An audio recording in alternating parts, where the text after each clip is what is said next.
everyone. Welcome to Round Robin. I'm your host, Robin McCormick with the City of Hampton.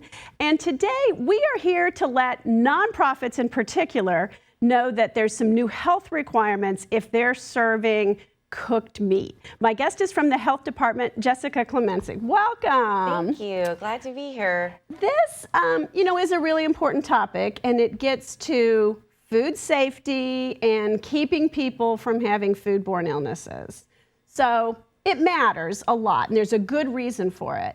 But you and I know that this is going to be a real monkey wrench in fundraising efforts for softball teams, baseball teams, swimming pools. I mean, this is going to cause some real change in the way people do business. So we're here to tell them about it early and often. Yes. So Jessica, tell us what these new rules are. Okay. Basically, any group or organization or vendor who wants to sell food to the public has to already get a temporary food establishment permit. So that's not new. This is not new. They have to do it. There are exemptions to who has to pay the fee, who has to get a permit, and anyone can call our office or look at our website. We have the information there. But if you're an organization that wants to cook raw animal foods, such as a hamburger or chicken breast or have a fish fry, you are now going to need to have a certified food protection manager at your event who is supervising and ensuring that your staff and volunteers are using food safety guidelines to make sure the food is prepared properly and cooked to the proper temperature. Now, this sounds very fancy and very red tape-ish on behalf of the government. What is a certified food protection manager, and how do I get one? Sure. Well, it's not new to restaurants in Hampton because our local code already requires that each restaurant or food facility have a full-time certified food manager. So food trucks, restaurants, people who do this every day, they already have to meet this. Yes. The new part, and I should say it goes into effect July 1? July 1st of this year. Is that nonprofits, volunteer groups, chili cook-offs, fish fries, everybody now has to follow this standard. If you are a temporary food establishment and you are doing any of those things you just mentioned, yes, you will need to have one. We don't think of ourselves as a temporary food establishment. No. You know? And so even just using that terminology, the pool is not a temporary food establishment. We sell things at meets to raise money for the expenses. So it's a real mindset change. It can be. In Hampton, all of our little leagues, the Gosnold football vendors and our swim teams know that they have to get a temporary food establishment permit when they're cooking for the swim meets and selling or serving to the public. So and that's a good way because as they get their permits, you can let them know about the new requirements. Yes, and one of the good things is a lot of these organizations do not cook raw animal foods. They have the option of purchasing pre-cooked frozen items such as burgers and chicken, and that would not require them to have a certified food manager. And hot dogs, which are considered pre-cooked. Yes. That's not raw meat. No, so you can open up a package and eat it right out of the package. Safely. You might not like it, but is it safe? So that is one way, because to become a certified food protection manager requires that someone take a course. Yes. And it's not cheap. I looked into it briefly. There's physical locations, there's online locations, you can get a book, but it's probably in the ballpark of $150, which really cuts into what an organization is trying to raise to benefit whatever it is they're benefiting. Their organization, yes. Yes, the average cost, you're right, is about $150. even you can go to the food bank, or there are local health departments that do offer the course, but it will still run about $150 because of the course materials. And that person has to be there, which is the other trick. When you're volunteers, you don't necessarily always have the same person there. That person has to be there, or you have to have a backup. That's right. So what the argument comes down to, well, do they have to be there for the entire event?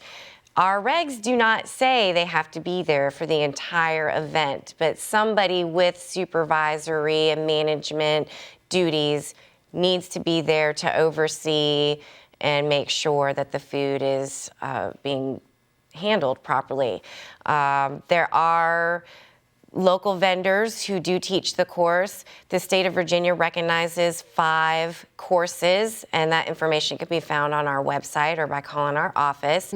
All of them do have websites in which you can go and search for local teachers or consultants. How long does this certification last? If I bite the bullet and pay my money and get certified, and I'm a volunteer that stays with the team for several years, which doesn't always happen.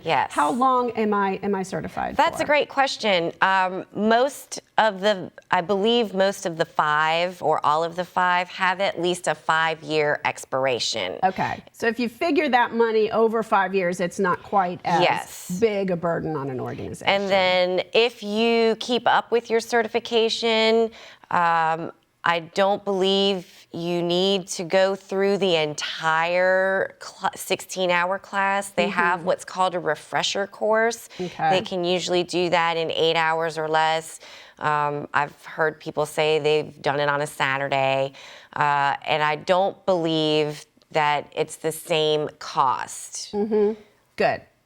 So, and just to refresh what we said at the beginning, the reason for this is these new regulations started with the USDA, they're federal regulations, then the state adopted them, and they already applied to those sort of permanent food vendors or even temporary food trucks and things like that. It's just now, you've asked for clarification on the state's matter, and they've said, no, it really applies to everybody. Yes, unlike exemptions to having to obtain a temporary food permit, there are no exemptions for having a certified food protection manager if you're going to be cooking raw animal foods. And let's just add that point about to the public. So if someone's having a backyard family reunion or even a family reunion and they've rented a city facility, that does not apply because it's, it's like a large party. It's not open to the general public.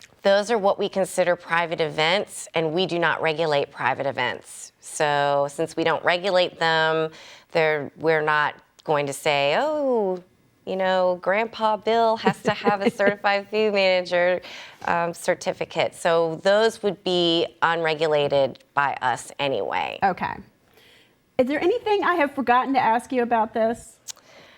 I don't think so. I think we covered it in a nutshell. So if you are anyone involved in fundraising with food, which honestly is about right now the biggest kind of fundraising. It really is. You need to wake up, pay attention, and get started before your season starts. Because a lot of these are, cooked outside on grills, and you've got 2 choices. One is to take the course, and one is to change what you sell. Exactly. Buy pre-cooked burgers instead of raw burgers. Buy frozen fish. Or I don't even know if that's still raw. I know you can buy, probably not, but you can buy pre-cooked chicken. You can still do things that are baked in your home and sell those. It's kind of, bake sales or other things that don't have meat in it. Salads, fruit, there's lots of other things you can sell for your fundraisers. For example, the question comes up a lot about oysters and having raw oysters and a vet. Will I need to have a certified food protection manager? No, as long as you're selling them raw. Only raw. There are other requirements that are needed, but you won't have to have a certified food protection manager. However, if you say, well, now I want to roast them or steam them because you're doing a cooking process, yes, you'll have to have a certified food protection manager. But you've summed it up quite well. Yes. So what I'm also going to say is, if you are involved in this, you need to read the website and maybe even have a conversation with you or someone else at the health department, because there are some ins and outs and some choices that these groups can make. Absolutely. Yes. We take phone calls, we take email. We're happy to talk to anyone and answer their questions. Okay. Well, thank you so much, Jessica. Thank you.